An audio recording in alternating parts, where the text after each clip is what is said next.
Hi అందరికీ. తిరుపతిలో day 2. Day 1 అయితే ముందు వీడియోస్లో మీకు షేర్ చేసుకున్నాను కదా, గుట్ట కింద ఉన్న టెంపుల్స్ అన్నీ కూడా చూసేసాము, 9 టెంపుల్స్ వరకు.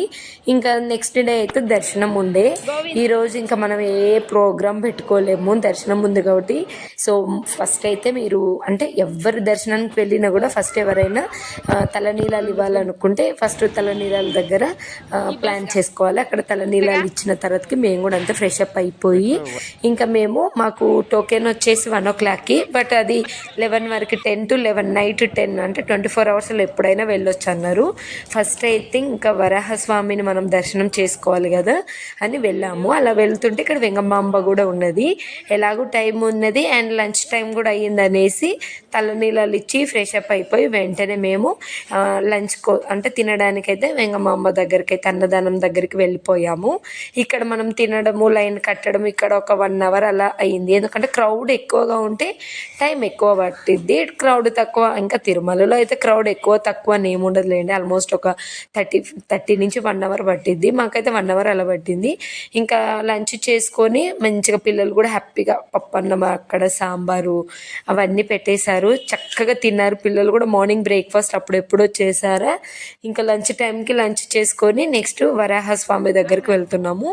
స్వామివారిని దర్శనానికి ముందే ఫస్ట్ అయితే పద్మావతి అమ్మవారిని చూసుకోవాలి, అది ముందు రోజే చూసేసాము. నెక్స్ట్ అయితే ఇంకా దర్శనంకి వెళ్ళే దారి దగ్గర అంటే ఇంకా మనము స్వామివారిని దర్శనం చేసుకుంటున్నాం అనే టైంలోనే వరాహస్వామి దర్శనం ఖచ్చితంగా వెళ్ళాలి. ఇక్కడ కోనేరు ఉంటుంది, ఇక్కడ ఖచ్చితంగా స్నానం చేయాలంటారు. మేము ఆల్రెడీ ఫ్రెష్ అయ్యి వచ్చాం కాబట్టి వాటర్ అలా చల్లేసుకున్నాము. ఇక్కడ చెట్టు ఉంటుంది, పక్కనే కొలను దగ్గర చెట్టు ఉంటుంది, ఇక్కడ కూడా 3 ప్రదక్షిణలు చేయాలి ఖచ్చితంగా. సో అంటే మేము ఆల్రెడీ తిరుపతికి సడన్గా వెళ్ళినా కూడా 2 years నుంచి నేను రీసెర్చ్ చేస్తూనే ఉన్నాను. అండ్ ఇంకా మాకు తెలిసిన వాళ్ళు చెప్పడం వల్ల ఇంకా ఈజీ అయిపోయింది అన్నట్టు. మెయిన్గా తెలిసిన వాళ్ళు చెప్పడం వల్లనే ఇలా అయిపోయింది. ఇంకా ఇలా అని తెలుసు కానీ పర్టికులర్గా క్లియర్గా ఇన్ఫర్మేషన్ ఏం లేకుండే. సో ఇంకా అక్కడ కొలను దగ్గర అలా ఏంటి నెత్తిపైన అలా 3 సార్లు నీళ్లు చల్లుకొని వరాహస్వామికి దర్శనంకి నిలబడ్డము. 3 hours పట్టిందండి. ఇంకా మధ్యలో మేము లైన్లో ఉన్నప్పుడు మంచిగా స్వామివారు నిజంగా దర్శనం చేసుకున్న టెలిఫాన్స్ కూడా ఇలా వచ్చాయి, బాగుంది నిండుగా. వరాహస్వామి దర్శనం అవ్వగానే ఇంకా మేము దర్శనంకి వెళ్ళిపోయాము. అక్కడ మొబైల్ తీసేసుకుంటారు. ఇంకా దర్శనం అవ్వడానికి ఆల్మోస్ట్ మేము 6 o'clock లైన్లో ఉంటే 11కి 11:10కి అలా దర్శనం అయిపోయింది. ఒక 5.5 hours మాకు అయ్యవారి దర్శనం అయింది. చెప్తున్నాను, అసలు ఆ ఉన్న కొన్ని క్షణాలలోనే అలా చూడాలి. మేము దర్శనం అయిన రోజు గురువారం అండి, ఎలాంటి అలంకరణ లేకుండా అసలు మీకు గమనించారో లేదో అండి, స్వామివారికి ఆ గర్భగుడిలో ఓన్లీ దీపాలతోనే ఉంటారు, ఎలాంటి లైటింగ్స్ ఉండవు కదా.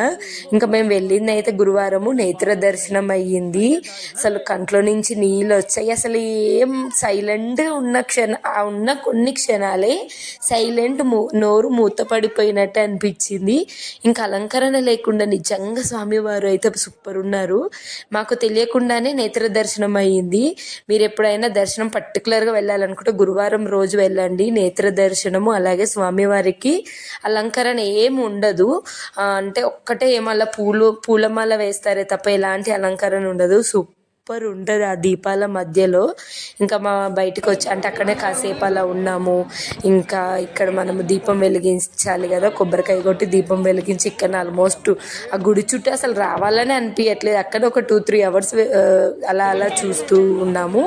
నెక్స్ట్ అయితే ఇంకా ఆల్మోస్ట్ పిల్లలు కూడా పడుకున్నారు అలసిపోయి, ఇంకా వాళ్ళని తీసుకొని రూమ్కి అయితే వెళ్ళాము. ఇలా బయటికి రాగానే చాలా షాపింగ్స్ ఉన్నాయి కానీ ఓపిక లేకుండా 2 o'clock అయ్యింది, అంటే అర్ధరాత్రి. రూమ్కి అయితే వెళ్ళిపోయాము. ఇంకా